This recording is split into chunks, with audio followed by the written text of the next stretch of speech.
Welcome to Firearms Friday from the Wyoming State Museum here in Cheyenne. I'm Evan Green. I'm the firearms historian for the museum, and occasionally I get way out of my wheelhouse and look at some of the other artifacts that we have in the collection. So for this video, we're going to look at some knives, bolos, swords that came from the Philippines. They were donated to the museum back in the 1930s. So if you know a little bit of the history of the Philippines, they were a Spanish colony for 300 years until the Spanish-American War in 1898, when the United States drove Spain out of Cuba and also out of the Philippines. The Philippines as a continent or as an archipelago is 7,500 islands in the Philippines. Only about 2,000 of those are populated or were in the day. So these all came from the Philippines. And again, I'm way out of my wheelhouse here on these particular artifacts, but I learned a great deal doing the research and came up empty in some cases, but we'll talk about those a little bit. After the Spanish-American War ended, the peace treaty was signed in December of 1898. The Philippine people expected that they'd get their independence. We pulled out of Cuba and left them on their own, and the Filipinos expected that same sort of treatment from the United States, but in our infinite wisdom, we did not grant them their independence until after World War II. So that upset a group in the Philippines, and that kicked off on February 4th, 1899, the Philippine-American War. It's sometimes referred to as the Philippine Insurrection. I prefer to call it the Philippine War for Independence because that's what they wanted, get out of our country. So we're going to look at some, again, weapons that came from the Philippines. And in the Philippine-American War, the native warriors were pretty much armed with edged weapons, which they used very efficiently. And if you remember our video on the Colt 38 caliber double action revolver, that was very ineffective when the Moros in particular, very dedicated, fanatical, well, fanatical is probably a judgmental term, but they would charge into an American position or attack an American patrol, and before they could be shot down, they were likely to chop off your head with one of these things. So let's look at one. This one, I have no idea what this is.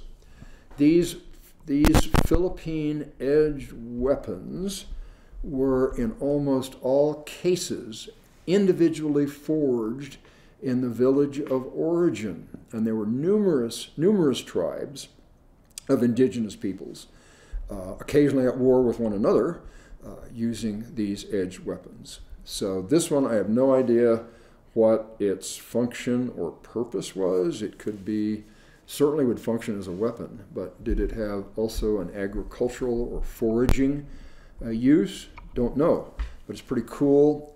Handle is obviously Philippine mahogany, and as is not unusual, it has this woven band here at the front end of the grip, probably rattan or some other native material. Cool knife, but I have no idea what it was for. So let's look at this one. This one's pretty neat. I'm going to get my cheat sheet because I really, like I said, I'm out of my wheelhouse on these. It's called a Philippine balo in the accession file. I think it's probably a bolo. It's somewhat unique and compared to the other ones we're looking at. In its blade shape, pretty obvious to me that it's a weapon. And the grip was formed by forging the metal into a rounded shape and then having, again, those woven bands of rattan or some vegetable material wrapped around the handle. But yeah, I wouldn't want somebody coming after me with this.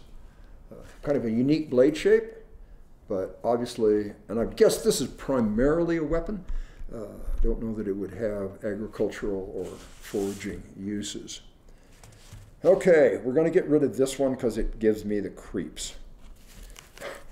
This, again, could be used as a foraging or harvesting tool, but this here is human hair and extends through the grip, and a little flange comes out here. This piece here is carved antler, and it is wrapped with copper wire, and again, that ubiquitous band of rattan or some other vegetable material. And all of these little gizmos, as I learned, have a significance, either religious. The Moros were mostly Muslim.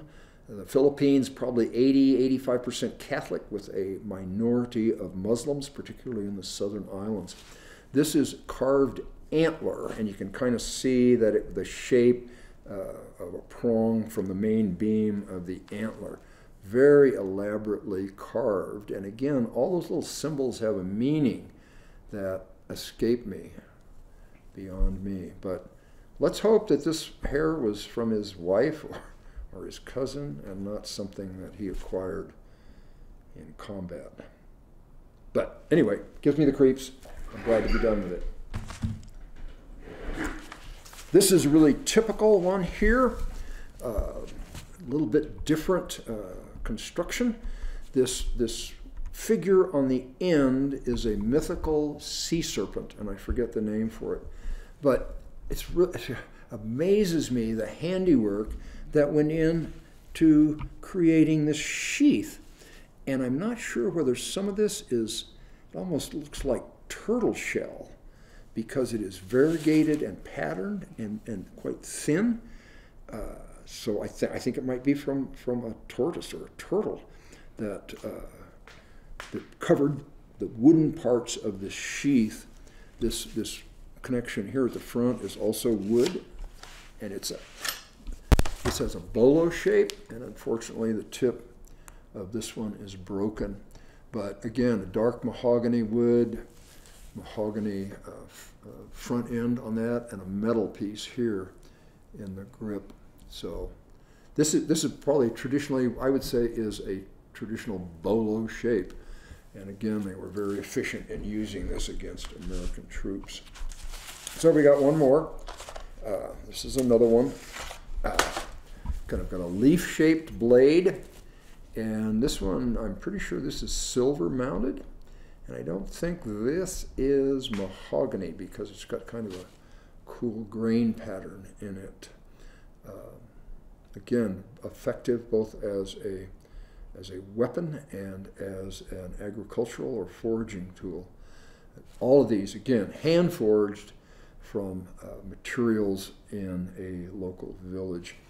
And the pommel shape on this one supposedly represents a bird native to the Philippines that had a crest on the back of its head, and this part represents the beak. So anyway, some things I know very little about, but are interesting artifacts. And probably today, because these have really no relation to Wyoming history, if they were offered to us, we would probably decline them and recommend they go somewhere that specializes in Philippine or Indonesian, Asian artifacts. So anyway, you ask for more knives and more edged weapons, there you go, Philippine bolos. So if you got comments, put them in the comment section below or call the museum and leave your contact information, and I promise I will get back to you to talk about whatever you're interested in. Thanks for watching.